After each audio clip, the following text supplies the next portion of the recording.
Razmatranjem i usvajanjem predloga odluke o izmenama i dopunama odluke o budžetu opštine Ćuprija za 2014. godinu, današnja 11. redovna sednica Skupštine opštine Ćuprija većinom glasova odbornika usvojila je takozvani rebalans budžeta. Ovoj odluci o usvajanju prethodila je diskusija pred svega vezana za podnete amandmane odborničke grupa građana Ravanica. Na sva 4 amandmana odbornici Skupštine opštine nisu dali saglasnost, kao što su i pre toga učinili članovi opštinskog veća na vanrednom zasedanju.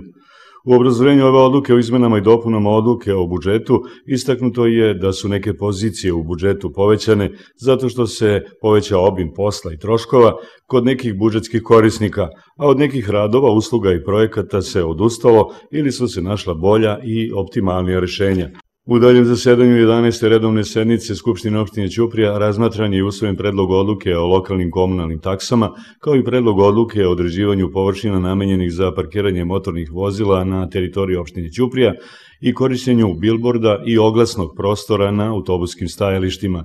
Većinu glasova odbornici su dali na današnjem zasedanju odluci nadzornog odbora javnog preduzeća Sportski centar Ada na cenovnik usluga ovog javnog preduzeća. Pravilnikom o nagrađivanju učenika i studenata istaknutih ličnosti u oblasti obrazovanja, nauke, kulture i sporta uređen je način i postupak nagrađivanja učenika obaveznog osnovnog obrazovanja, učenika srednjeg obrazovanja kao i studenata, istaknutih umetnika, naučnih radnika i uspešnih sportista sa teritorije opštine Ćuprija.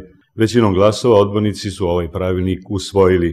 A na samom kraju današnje sednice Skupštine opštine utvrđen je predlog rešenja za određivanje visine naknade za rad u nadzornom odboru javnog komunalnog preduzeća Ravno 2014.